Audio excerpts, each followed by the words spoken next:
when she called everybody else losers. Like, no, you're clearly a loser, and she kept it going the whole time. But that really what struck me is, some people, get it twisted and sometimes pay really bad consequences thinking that ain't nobody gonna do nothing. You can't go around your life thinking ain't nobody gonna do nothing to me because I'm so big and bad. Like, nah, there's a lot of people out here that will do something. Even all the way to the police, she still felt like nothing was wrong, even though deep down she had to have known that she was in the wrong. It was just her pride and ego wouldn't let her just stop and walk in the other direction. But that's her problem to deal with. And luckily, like you pointed out too, what a lesson for the children. You can't be acting like that. Things like this happen. So, yeah. Accountability. All right.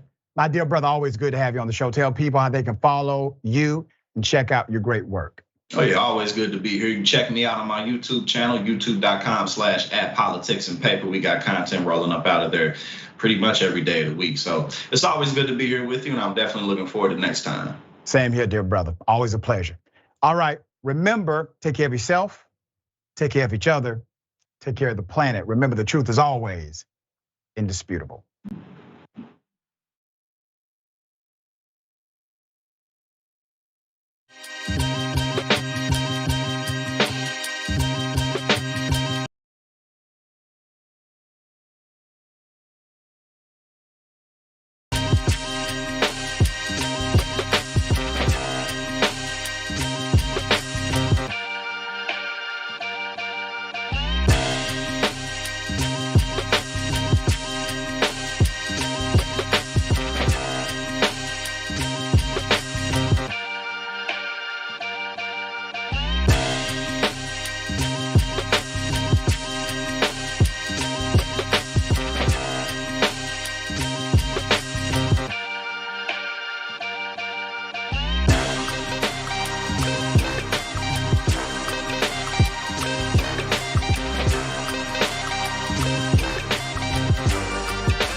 Welcome back to Unbossed. I'm Rayyvana, filling in again for Senator Nina Turner for the rest of the week. And at this time, I'm gonna remind everybody not to forget to subscribe if you're not already. Share the stream and send some love in the comments, because after the break, we're gonna get into your comments and we love to read them. So we've got some stories for you all today. If you are anywhere and you've been outside at all, you'll know that it's been exceptionally hot. We're gonna talk about that. We're gonna talk about Ron DeSantis' latest attack on the LGBTQ community and how it's honestly been a massive flop for him. And we've got a bunch of other stories coming up, including one really concerning one about changes to our citizenship test. And joining me today to discuss all of these is Rebel HQ contributor Francesca Fiorentini. Francesca, thank you so much for being here. I'm so excited to get into these stories with you. Yeah. Hope everyone's 4th was good. It's so good to be here with you on Senator Nina Turner's show, and I'm glad that she is taking some time. But yeah, my brain's been on vacation a little bit, so I'm excited to finally dive back into the cesspool that is this country. And it is a cesspool, and it is a cesspool that's being massively impacted by climate change and denial of that, despite people being able to feel it happening around them. So with that, let's just jump into this first story. The Globe broke a new record on Monday for the hottest day ever recorded. But then that record was broke again on Tuesday. Although it happened on a holiday, it is absolutely nothing to be celebrating. So while most of America was enjoying hot dogs on the 4th of July, according to Common Dreams, on Tuesday, the global average temperature peaked at a new all-time high of 17.18 degrees Celsius as regions worldwide from Asia to Africa to the United States South reeled from dangerous heat waves. Now, millions of people across the globe were being put at risk. Not only on Tuesday, but also Monday. As I said, both of these days were the hottest days ever recorded. And just to get a better idea of what that means, climate scientist Bill McGuire put out this tweet.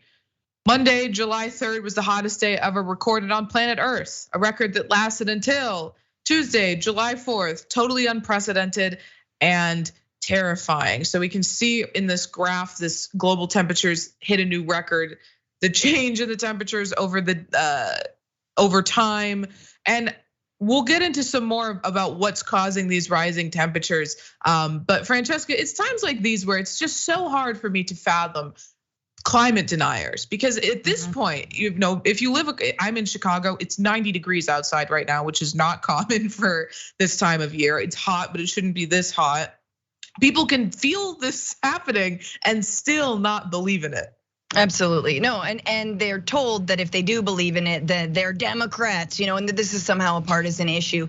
But of course, behind closed doors, ultimately, they will all agree, and everyone will agree. It is getting hotter. It's just not politically convenient to admit that, but there's no denying it. And so it is in our faces. It is everywhere, and that's why we truly need to turn what is supposedly anger at, environmentalists into anger at corporations for polluting and driving massive amounts of CO2 emissions, which is trapping the heat and ergo the insane climate that we are experiencing today, tomorrow, this entire summer, next year, and onward and so forth. And to say nothing of the wildfires and the natural or unnatural disasters. And truly, we need leadership. And sadly, even the smallest thing that the Biden administration attempts to do cannot get across the finish line. And yet, this is also a government that is too shook to do things like, rescind all the subsidies given to the fossil fuel industry. Let's see how they like that. Exactly, and it's definitely not, a coincidence that the people disproportionately impacted by climate change and the climate disaster now are low-income people and people from the developing world, and we'll get into that in a minute. But first, I want to talk about what caused these conditions and how El Nino contributed to it. So Earth's hottest day, according to Common Dreams, came after World Meteorological Organization, the WMO, declared the onset of El Nino conditions, which are marked by warming surface waters in the Pacific. Now, the WMO Secretary General Petteri Taalas said in a statement on Tuesday, in part, the onset of El Nino will greatly increase the likelihood of breaking temperature records and triggering more extreme heat in many parts of the world and in the ocean. The declaration of an El Nino by WMO is the signal to governments around the world to mobilize preparations to limit the impacts on our health, our ecosystems, and our economies. Now, these records are also hitting China particularly hard. According to Bloomberg, China is experiencing a scorching heat wave less than 2 weeks after temperatures broke records in Beijing. Extreme heat in India last month has been linked to deaths in some of the poorest regions. Last week saw a dangerous heat dome cover Texas and northern Mexico, while the UK baked in its hottest June on record. Now, Francesca, reading that line about governments need to mobilize to protect their citizens, I almost laughed because it's at the time when we're seeing Greg Abbott roll back protections for workers that just required them to have a 10-minute break every 4 hours if they're working in construction outside in these temperatures. And workers have died in the heat in Texas after that was passed. So just knowing how almost comically evil some of the response by government has been as far as protecting its citizens is, it's just really disconcerting. No, and I think that you're speaking to exactly how the climate crisis is bearing down on everyday people, not just here, but in China. I mean, think of the number of factories there, right? Think of India, think of all the industry that propels global capitalism that rests on the shoulders of working people who are being, sweltered to death and not being compensated and not being given, things like air conditioning in, UPS trucks, which I guess is maybe something that they won in negotiations, we shall see, but also in Amazon warehouses, right? This is super basic that there isn't enough air conditioning and so on and so forth. And that I think is where we have to draw strength and hope from. We cannot just rely on the Biden administration or Greg Abbott of all people to do anything about this. We need to remember it's people power, international people power that is going to bring governments to heal, because we need government to act on the climate. There is no shortcut on this, y'all. Like, sadly, no matter what we do individually, which I think is important to remember to do things individually, but we need the mobilization, the money, the resources, the infrastructure of the government. And I think the last thing about China is, man, I wish the Biden administration weren't going in the opposite direction on this. Man, I wish they were not, ginning up more anti-China rhetoric and fear at a time when we need to come to the table to work on climate solutions with China and stop being oh, how come you have this stuff and we don't? You're stealing our job. No. We're beyond that. And excuse me, until you get a light rail, America, you can sit the F down. No, exactly. And I mean, it is sort of, as younger people looking at who is in charge of these countries, looking at Joe Biden, who, I mean, honest to God, I don't think he'll be around in 4 years, let alone decades from now. And, we have people like Dianne Feinstein, who just could not give a singular crap about protecting the environment for future generations. So it's disheartening, but I think you're exactly right. It's people power. It's us coming together, because if we don't, then the corporations are just gonna steamroll us. Yeah. But let's move into this next story, which is significantly funnier and also about the people in power a little bit, because a small dime bag of white substance was discovered in the West Wing of the White House on Sunday evening. US Secret Service spokesman confirmed this morning that testing shows it was cocaine. Now got President Joe Biden in the White House. So an investigation into how it got there is underway. The white powder was found during a routine search. Let's get into some of the details about this absolutely absurd story from ABC News. The cocaine was found on the ground floor of the White House near the West Executive entrance, where visitors are instructed to typically drop off their cell phones when visiting the White House. Some visitors are able to tour parts of the West Wing, and tours typically take place on the weekends. When asked if there were tours this past weekend, the Secret Service would not confirm that, saying these are details that are pertinent to our investigation and not something we can get into. Now, President Joe Biden and family members were at Camp David at the time the coke was discovered. So if you were wondering if it was Joe Biden's coke, the answer is most likely not. It was probably brought into the White House from a tourist who tossed it from a search. And we've got some more on this, but Francesca, what kind of person is getting lit at the White House? Like, honest to God, who's like, what would spice up my tour of the West Wing? some cocaine. Yeah. I'm doing all the museums. I'm doing all the landmarks. I only have like 6 hours to do it. Let's go, let's go, let's go, let's go. Like this person is like created this very short timeline for themselves to do everything. No, I love this because I also think it's a little bit like maybe Let's Go Brandon night, who's like, you know what I'm gonna do? I'm gonna sprinkle Coke in the bathroom and then everyone's gonna be like, Hunter Biden, and that's even funnier that someone would try to orchestrate a plant of cocaine on the Biden family. I'm gonna believe this theory because I like to believe it. And honestly, Republicans were really quick to say, oh, it was probably Hunter Biden and to find a weird way to blame Joe Biden. So let's start with Marjorie Taylor Greene. Oh God. Marjorie Taylor Feet, as I've been calling her after seeing that horrifying picture of her toes. On this July 4th, it has been confirmed that the white powder found on Sunday in the White House has tested positive to be cocaine. Is this rock bottom yet, or how much worse is it going to get? Honestly, though, can I just say for a second, so many presidents have had like affairs in the Oval Office, but some person who went on a tour sprinkling cocaine is rock bottom. I think, there were slave auctions held where, in DC right outside the White House. This is rock bottom. I mean, rock bottom. It's crack rock. I was just gonna say crack rock bottom. I was also gonna say people in powder. I think that's very important to remember. All the things they get away with. This is a funny story. I just think, look, it's serious because what if it was something worse? And we all know what the Secret Service probably did with it. All right, we've heard of their history of partying. Do we trust them? I don't know. But someone's keeping Joe Biden safe, I guess. This is good, I think. But you mentioned earlier Hunter Biden and of course some Newsmax hosts. The top tier of investigative journalism immediately jumped to that theory as well. So let's watch. It got there or whose it is, but it appears that cocaine has been found at the White House. And it wouldn't be a thumping July 4th weekend without Hunter Biden ripping lines off of a bust of Teddy Roosevelt. A mysterious white powder was discovered in the West Wing on Sunday, prompting a hazardous materials call to the fire department.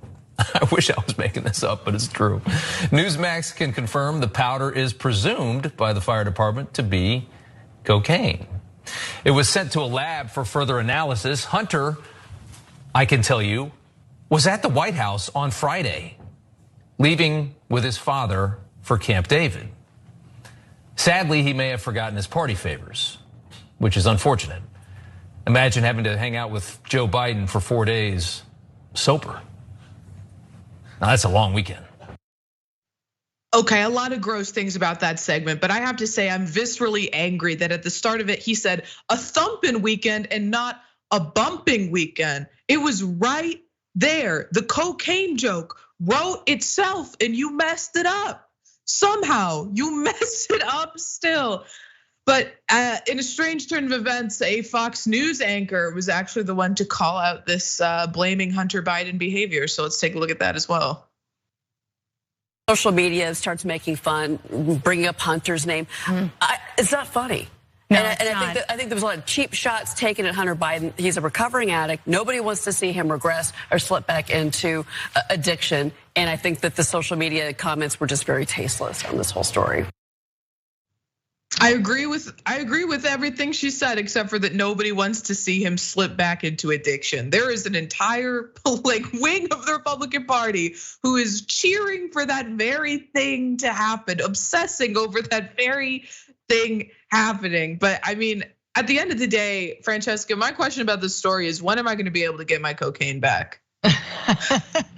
I love the concern trolling of that woman. Like, this is not about Hunter Biden, who, if he did relapse, I think that we really need to do something about it. Like, you do not care. You don't care. You're doing this on purpose to be like, it's serious, and it's like, I wish, this generally makes me think yeah, Coke stories are kind of funny, but also Coke's awful. It is straight up it's blood drugs, you know what I'm saying? And this is like not on, being harder on coming down on like, the border and all the like the traffickers. No. This is about drug policy, you know what I mean? And if we truly, look, the fact is that if this coke were found on a black or brown person in, the middle of Chicago, there would be it would never make headlines, but that person's life would be ruined. So just a lot to say about this. It is funny.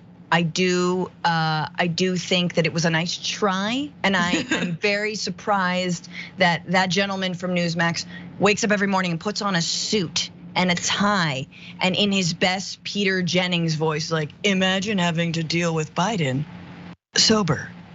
Like, that dude does coke. Right. Imagine having to be a Newsmax host sober. I don't think that's exactly right. You're exactly right though about the concern trolling, because that Fox News is the network that's been cheering on the war on drugs since its inception. Like, don't pretend that you give a singular, care about, actually helping people who are addicted and all. Let's be realistic about, the policies they've been pushing on Fox News and the substance abuse happening off camera at Fox News. It's an open secret, like, just ridiculous. But we'll keep you all updated. I know you're all very, anxious to know who brought the cocaine into the White House. So we'll update you on those stories moving forward. But we have to take a break, but stick around because we'll be right back.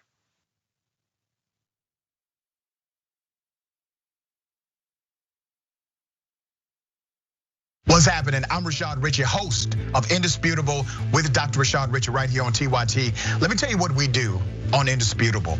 We go beyond the headline. We make sure that you know the full context of the story. And we also highlight issues that are important to the everyday person. We're talking about criminal justice reform. We're talking about the climate. We're talking about what's happening right in your local community. We also highlight very important issues that are affecting all of us, like the economy, jobs, and we engage in transparent debates with people who may not think like me. We're living in a current social atmosphere where opinions are represented as facts and lies are represented as truth. Make sure you tune in to Indisputable with Dr. Rashad Richey, Monday through Friday, 2:30 p.m. Eastern Time, 11:30 a.m. Pacific Time. I don't care if you're Christian. In fact, I will fight for you to have your religious liberty and practice your Christianity. I believe in that. I don't believe in Christianity, which means that you do not get to dictate the way I live my life based on your religion. I don't care what the Bible says. You have every right in the world. All those women who identify with your religion have every right in the world to not get an abortion, to not take birth control, but they do not have the right to dictate my life and what I decide to do with my body. I don't care about your goddamn religion. I'm so tired of having nonstop conversations about what the Bible says. You live your life in the way that you interpret the Bible. Again, I don't care, but you don't get to take the Bible and tell me, well, the Bible says this in this chapter, in this verse. I don't care. I don't care. I don't believe in it. And I have the right, based on our Constitution, to not believe in it.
Welcome back to Unbossed. First, I want to say, as I always do, big shout out to the mods for keeping the chat clean, safe, and fun. You're doing the Lord's work out there.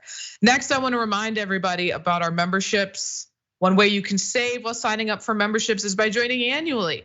Our annual membership starts at $49.99 per year.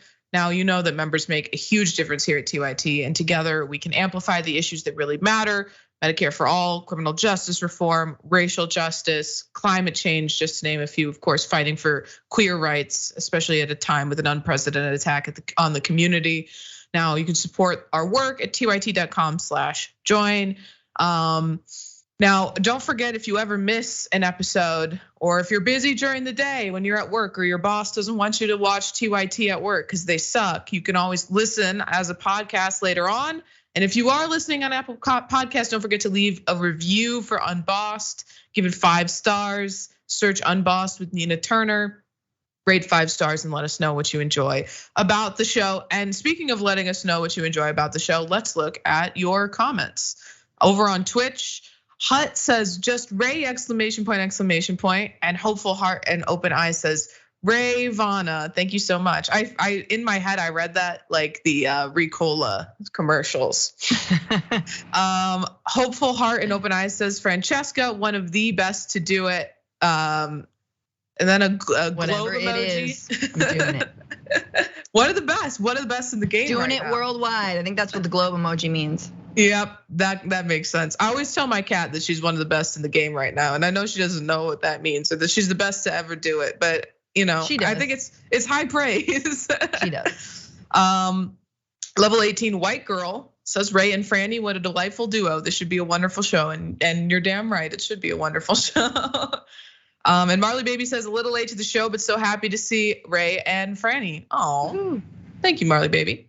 Over on YouTube, Looney Tunes 9000 says, hey, Ray and Franny, Rayyvana is my ray of sunshine. Let's go. Oh, thank you. I could use a ray of sunshine, honestly, because it's pouring rain here in Chicago, which I mean, gosh, I'm glad maybe it it'll is. cool down though, right? Isn't that the whole point of rain? Exactly. Because God, I mean, I haven't even left the house, and I have my AC blasting. It's still hot in here because it's so hot outside.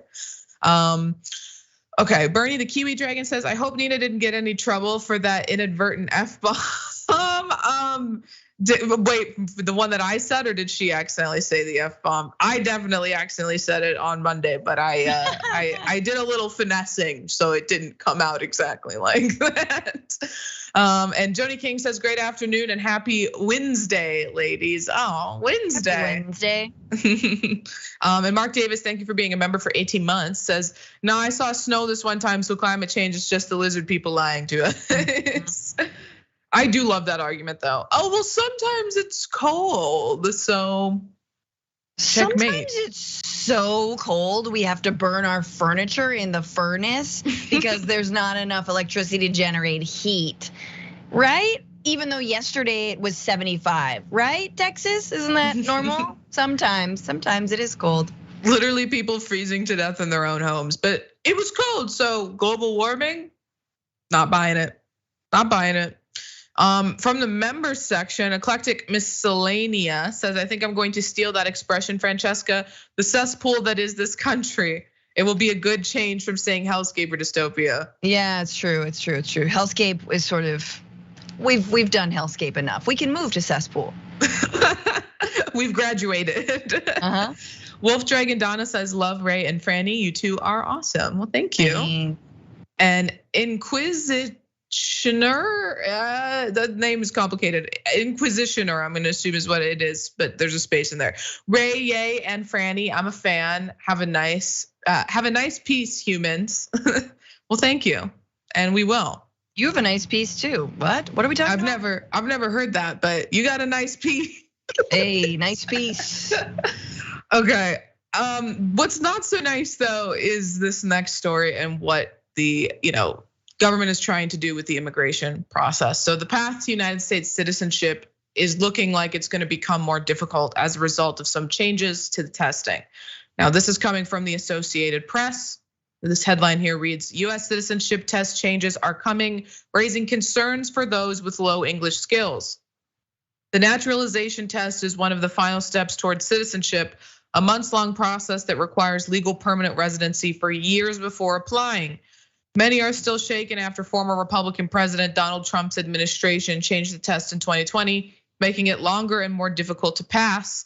Within months, Democratic President Joe Biden took office and signed an executive order aimed at eliminating barriers to citizenship. That in that spirit, the citizenship test was changed back to its previous version, which was last updated in 2008. And I have to say at this point, the Republican, Donald Trump and the Republican Party making it harder to become a citizen legally while also virtue signaling about how they want legal immigration to the United States. They don't want illegal immigration, as they'll say, but they're making the process to become a citizen, to come here legally, to go through this process legally, so much more difficult that it has the effect of inadvertently increasing undocumented immigration to the United States. So I hate that line, I hate that argument.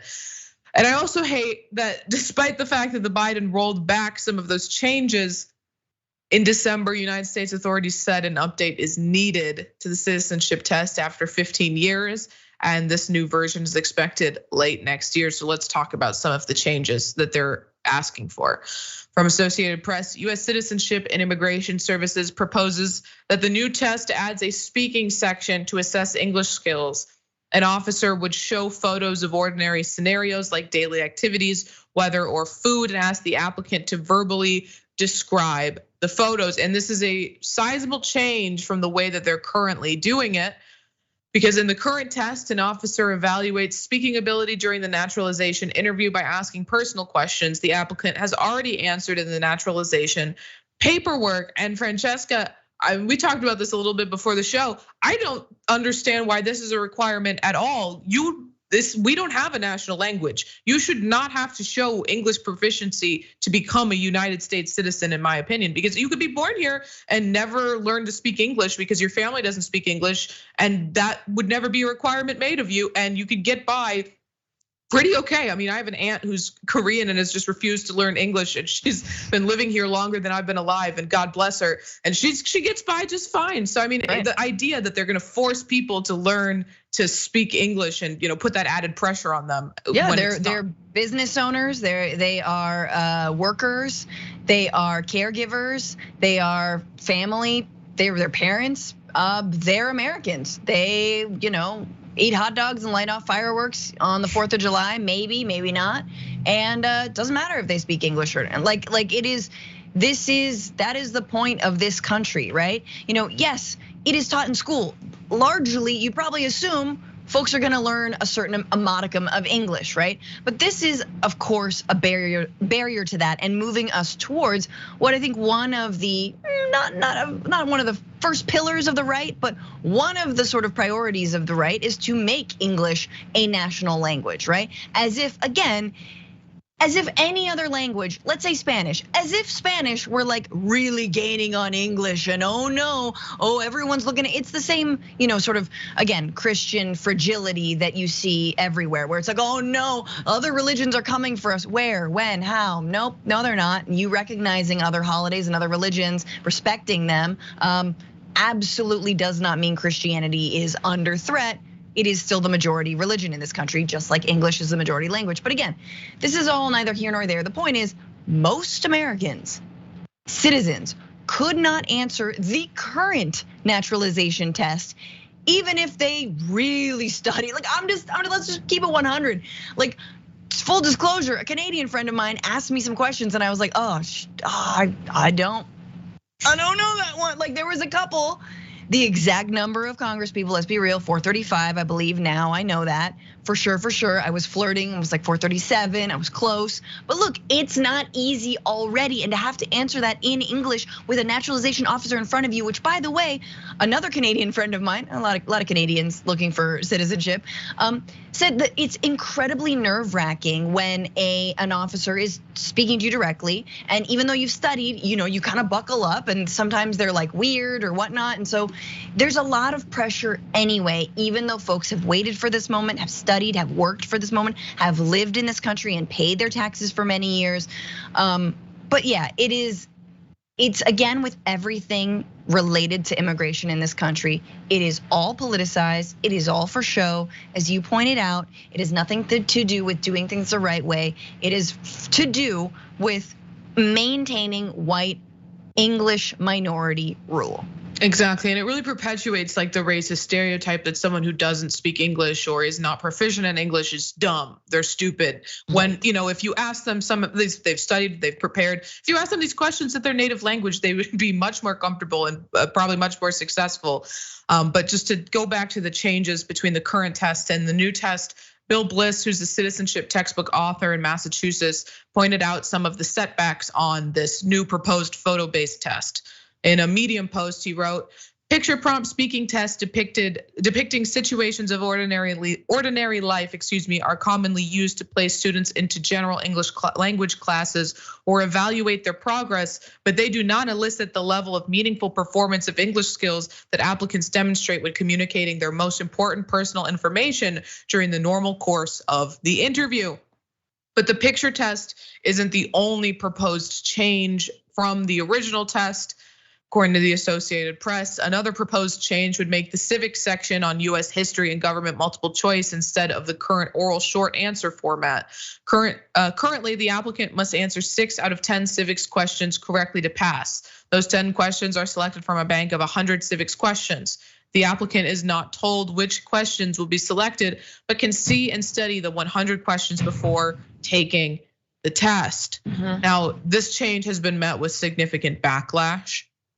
Lynn Weintraub, a citizenship coordinator at Jones Library's English as a Second Language Center in Massachusetts, said the proposed format for the civics section could make the citizenship test harder for people who struggle with English literacy. That includes refugees, elderly immigrants, and people with disabilities that interfere with their test performance. And Francesca, you're exactly right what you were saying before about there's plenty of people who are, natural American citizens born here who couldn't answer these questions. There's countries where, I think in Portugal, you could become a citizen just by purchasing property. A lot of countries you don't have to jump through these sort of hurdles. You don't have to, stand up and salute the flag and say the Pledge of Allegiance. So, to ask these civics questions, and again, the people who are born here don't have to know. I don't get it. I don't understand it. I mean, maybe we should know it. You know what I'm saying? Yeah. Like, I'm not arguing against that. But again, all of it is just another tool on the tool belt of maintaining, again, the white minority rule. And, these are, of all the people, you're talking about people who are like truly like are going through the process of naturalization. They don't just have green cards. They want to be part of the political process. And the other thing that is obviously peddled by the right is that all the people who want to be citizens now, they're all Democrats and they're all gonna vote and they're gonna replace you. And then it's like, no, that's also not true. Stop assuming that everyone is voting Democrat, Right. And start assuming that they're probably not gonna vote, because most Americans don't. Anyway. It's the most patriotic thing you can do. That's the most American patriotic thing. God. All right, well, we'll keep an eye out on that. Hopefully they're just proposed changes, so fingers crossed they don't go through. God, we know we don't need any more hurdles to becoming a citizen in this country. But there are some horrible things happening in this country. And I need you all to think back to a few days ago when Ron DeSantis supporters dropped this horrifically anti-trans and anti-gay video last week. We'll do everything in my power to protect our LGBTQ citizens. If Caitlyn Jenner were to walk into Trump Tower and want to use the bathroom, you would be fine with her using any bathroom she chooses. That is correct. In the future, can transgender women compete in Miss Universe? Yes. Make America great again. Psych!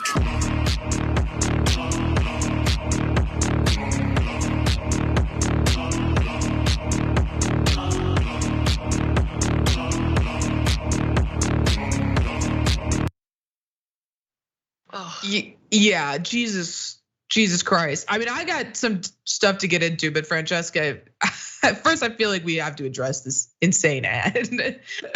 It's so bad too. Like it's so poorly done, you know. Like we were talking about on the damage report and how it just like is really trying to look like a teenager memed it, but it's not, because there's references to like American Psycho and like Troy and other movies that came out, you know, in the 90s. You're like, no, this is not a, you know, young kid memeing this thing. And it actually, upon second glance, because we've cut it before, you know, the oily dudes shirtless, you know, who are like, yeah, Ron DeSantis is exactly like that. But you know, it reminds one that, yeah, the MAGA campaign, Trump's campaign, actually was embracing LGBTQ plus people. They were like, no, we are all united against Mexicans. You know what I mean? Like we're all united against Muslims. Like it was kind of an interesting development, if you will, in the, you know, broad rainbow fascist agenda. Let's just call it that. And yet how quickly, because the right has literally nothing to get incensed about, they're like, gay people, let's do it. We're bringing it. We're doing gay people again, and go, because I'm tired and I can't think of anything else. And of course, I'm not gonna actually deliver for the people. Right, and I just gotta say, you know, like as a member of the queer community, watching these ads where it's like, oh, we'd like to think of Trump, or we'd like to think of Ron DeSantis as some big muscly guy that's like all wet with oil. It's like, come on, how are you gonna be homophobic but also make a very gay ad? Like, let's get real about what's going on here. And to frame like Ron DeSantis as some like Giga Chad dude, that guy is I'm sorry, he's the biggest bitch. He's a loser if there ever was one. And whiny loser. I mean, like I don't know, like between Trump and him, it's a contest on who's whinier, right? I think DeSantis has it beat because it's just the fragility. These books are hurting my soul. Like, come on. Anytime he gets asked a question by a reporter, he turns to like a little like Weasley guy, like, oh, I can't believe you would ask me that. I'm not gonna answer. But also there's just something so like gross about his mannerisms, like very not human about him. That it's like pointing fingers. We don't need to get into it. Right, but I mean, one good thing is that I guess, you know, they thought they were gonna score a major victory with this ad, but the reality is that is not at all what happened. Even with the rise in, you know, supporting homophobia and anti-LGBTQ sentiment, things like this have not seen success for Ron DeSantis, because according to his own spokesperson for his super PAC, Never Back Down, Steve Cortez, he spoke about it on Twitter Spaces, and this is what he had to say. Right now in national polling, we are way behind. I'll be the first to admit that. I believe in being really blunt and really honest. It's an uphill battle. I don't think it's an unwinnable battle by any stretch, which I'll say, this guy is claiming that he's really blunt and honest, but the Never Back Down PAC, we just covered this last week on the main show, was found to have been bussing in fake Ron DeSantis supporters to Iowa to make it look like he had a groundswell of support there. They were paying these people. They were essentially actors to put on shirts and say they support Ron DeSantis, dance around the Iowa State Fair. I mean, okay, this guy's really honest, sure. But I mean, he is right about one thing, and that's that, you know, he's wrong about it's still being winnable. Ron DeSantis is statistically eliminated, okay? He's not gonna win. He's not gonna win the It's not primary. unwinnable is like the biggest hedge ever, you know, Right. you're like, I'd really like to, you know, have a consultancy job after this campaign completely implodes. So it's like not unwinnable in a world where we could imagine that polling wise, and if you just section off Florida, like it's just, oh God, dude, I'm sorry for you. And you will get hired, I'm sure, because you're a ghoul and you work on the DeSantis campaign. And I think it's so funny that DeSantis is just like, his strategy is buses. Like, I'm just gonna bus migrants over here and bust them. Like pretty soon he's gonna be like, you know what, we're just gonna collapse the trips and we're gonna put DeSantis shirts on the migrants and like send them to Iowa. Yeah, look, what sucks about DeSantis is he can arguably do more harm as the governor of Florida than necessarily in the White House. And he would do a lot of harm in the White House, but the guy is already screwing Floridians. He is already making it more dangerous, more awful for everyone in that state. And I'd like to say move everybody, but sadly, you know, he hasn't offered bus tickets to all Floridians. Right. I do like the idea though that they're sitting around like a conference room table and they're like, do you have any ideas for this campaign or for your governorship? And it's just like buses. Buses. No, nothing else. Sits back, buses. Yeah. We got I'm sure his like brother-in-law owns the charter bus company. We're gonna find out that like he's getting rich off of it in some way. Right, someone's getting kickbacks from his big bus plan. But the person who's not getting kickbacks is Ron DeSantis, at least not electorally, because according to the latest CNN polling, 47% of Republicans and Republican-leaning registered voters said Trump is their first choice for the nomination, with support for DeSantis at 26%. Now, panelists on CNN spoke about the desperation of the DeSantis campaign, especially after the release of that horrendous and extremely homophobic video we played at the top of the story. So here's what Alencia Johnson had to say. Alencia, this DeSantis video, one of the weird things about it is that he describes himself in the video by showing all these headlines as draconian. At one point, he's described as evil in another headline that's shown in the video. What kind of campaign strategy is this? I don't think there is a campaign strategy here for this, except for to shock and awe. And maybe, he's thinking, let me figure out a way to pull some attention from Donald Trump. But I don't think this is the smartest way to do that. I mean, it's extremely homophobic, it's extremely transphobic. And to the point that Jeff was making, it's very concerning for, moderates and independents who, again, are your general election voters. It's also concerning that this video dropped literally right after the Supreme Court decision on Friday, where a lot of LGBTQ Americans on both sides of the aisles are concerned about their safety moving forward. And so in addition to this shock value and how absurd this literally is, it's not quite the strongest campaign move for him. Now I'll say just to the one point that Alencia made, which was that it doesn't appeal to general election voters. That's really true. But when you're running in a primary campaign, who are you really playing to? You're playing to your core base. So I could see that being the strategy. But I mean, is your core base not just Trump supporters? And let's be honest, Donald Trump won while, dancing to Macho Man, right, with a pride flag on stage. So I know that as a member of the community, I've seen the environment become significantly more hostile towards us. But I think it's it really is like a last ditch effort to just win over the most reactionary elements within the party who, let's be real, we're never gonna vote for you and they were always gonna support Donald Trump. No, exactly. I mean, again, I think it's a desperate ploy, and but it has real life consequences for the gay community, the LGBTQ community in Florida and around this country. You're seeing Republicans lose. They know they're losing. This is not a winning issue for them. We saw how they did in the midterms. And instead they're like, it's the same thing with women's reproductive freedom.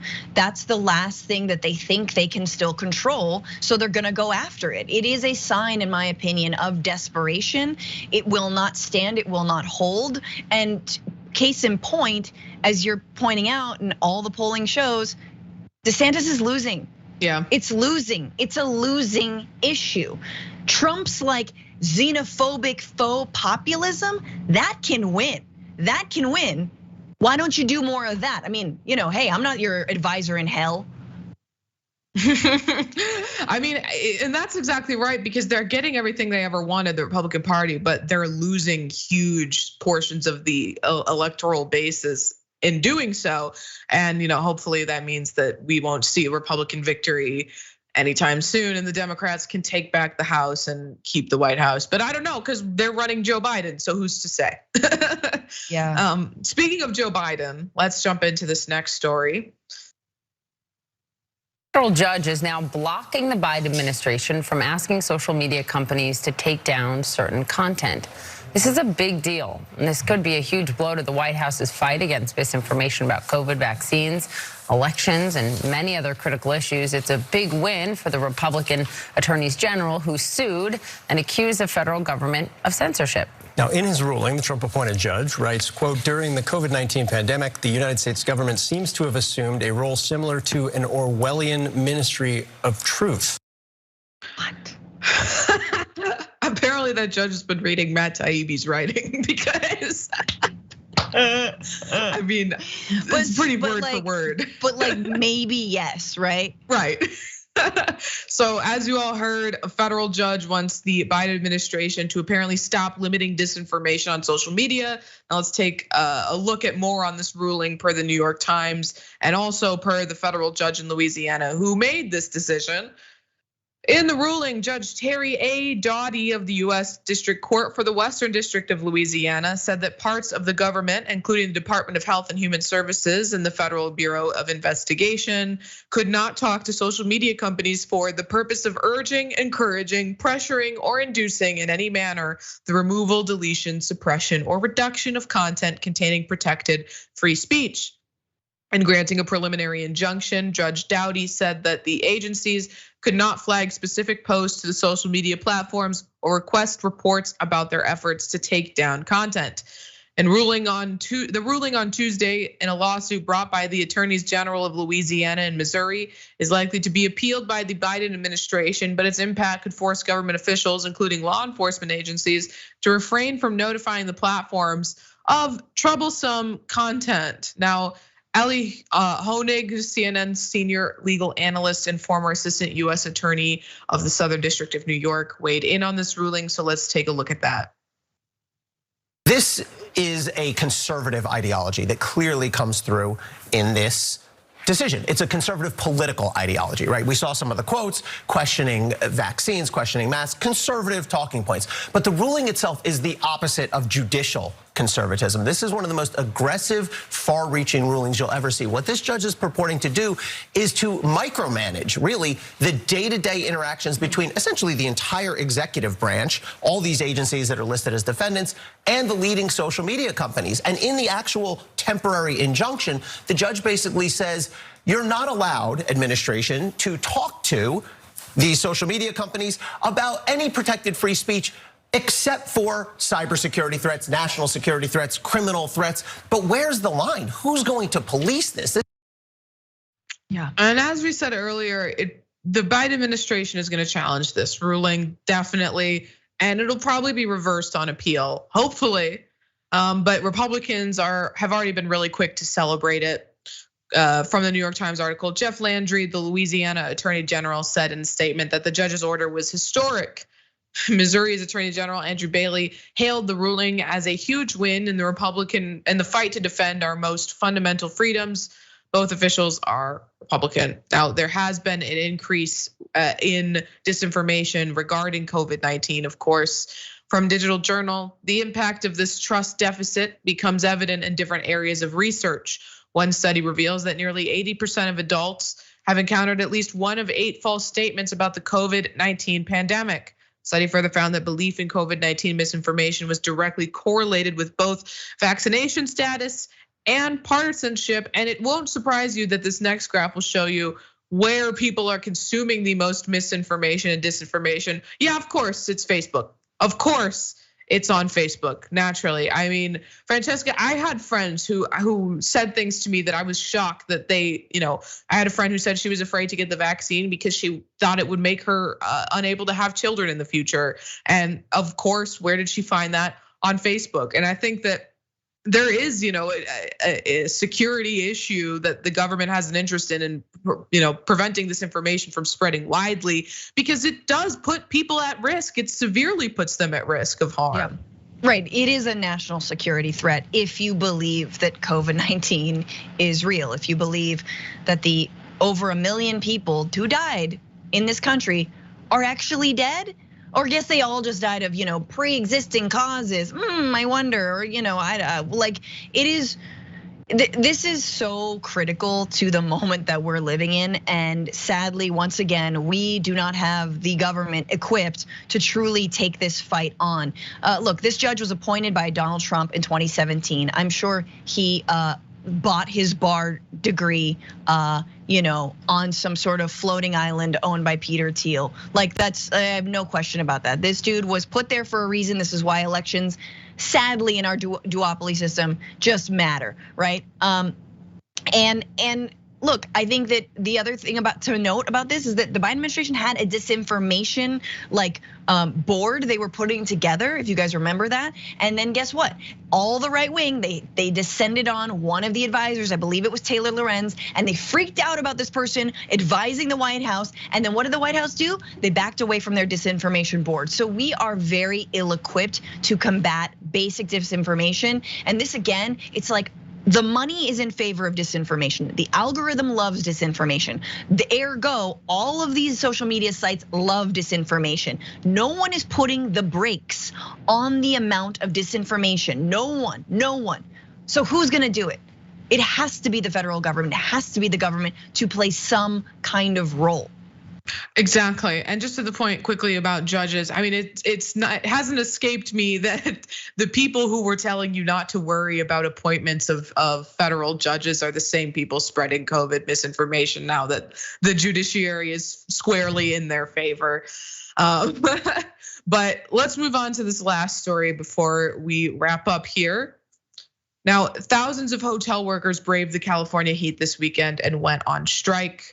Here's a look outside the W Westwood Hotel in Hollywood, California from July 2nd.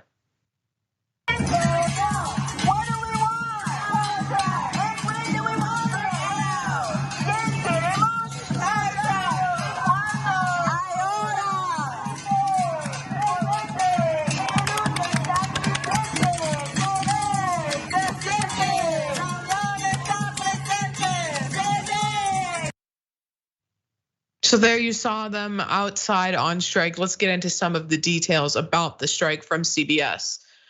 Strike kicked off Sunday as members of the Unite Here Local 11 union began forming picket lines at some of the biggest hotels in Los Angeles and Orange counties, leaving hotels scrambling to accommodate guests. Hospitality workers told CBS News that striking was no longer a choice, but a necessity. And I have to stop for a second to say, they talk about the hotels are scrambling to accommodate guests. That is the point of the strike. The strike is to show how essential these workers are to the functioning of these businesses.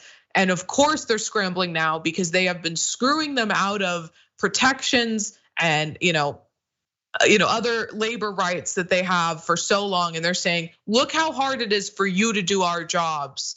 You need us. So get to the table and negotiate with us. So anytime like a news, I don't think that's necessarily what CBS was trying to do. But anytime you hear somebody, virtue signal about, but now life is so much harder for these companies. That's the point. Strikes are supposed to be disruptive. Now, the strike is made up of thousands of workers, 15,000 workers to be exact, over 65 major hotels. This includes housekeepers, cooks, and bellhops. Now they're striking because their pay is so bad, and we've seen this story so many times before. Their pay is so bad, they literally cannot afford to live in the cities where they are working. From that CBS News report, the union wants an immediate raise of $5 an hour. The hotels are offering $250 for an employee working 40 hours a week. That's a difference of over $5,000 a year. The union also wants better health benefits, higher pension contributions, and less strenuous workloads. During the pandemic, hotels cut jobs, but as the tourism industry bounced back, workers say they're still being asked to do more with less. Now, one union member, Maria Hernandez, had this to say: the workers have told them that what they need to actually be able to live here and survive here, but the hotels aren't willing to negotiate. I mean, it's $2.50 difference. Like, get to the table and give them what they want. You can't run your organizations without these workers. Right. I mean, and this is the thing the pandemic did, right? It was like it tricked bosses and the owners of all of these institutions and corporations that you don't need this many workers. You can just run at a deficit, and these people will pick up the slack because essential workers, right? And all this, or people can work from home or this and that. And so and it's not just, folks who are cleaning hotel rooms or who are wait staff or who are cooks and all that. It is, this is a affecting like desk jobs, white collar jobs too. Everyone is in the same boat. Our bosses are trying to get away with bringing the same amount of workload back and paying us far less. And so, look, this was a long time coming. The pandemic only jump-started this. There's a reason this is a hot labor summer yet again, especially here in LA with the Writers Guild strike still on and the actors strike potentially going forward. So it is going to be a very exciting and interesting summer, and good on these hotel workers. And again, I think it's so good because it reminds us that we're all in the same boat. Exactly, and we'll keep an eye on all of those strikes moving forward here on Unbossed. Francesca, thank you so much for joining me today. Remind the people where they can follow you and see more of your content. Hell yeah, at Franny Fio on all the things. I'm now more on TikTok, so at Franny Fio and on YouTube. Listen to and follow the Bituation Room podcast on the TYT network. Such a pleasure, Ray. Absolutely, and everybody, don't forget, you can check out both of our videos on Rebel HQ, YouTube, and Facebook. Thank you, everybody, for tuning in. We'll be back tomorrow for more Unbossed, but don't go anywhere because Watch List is next.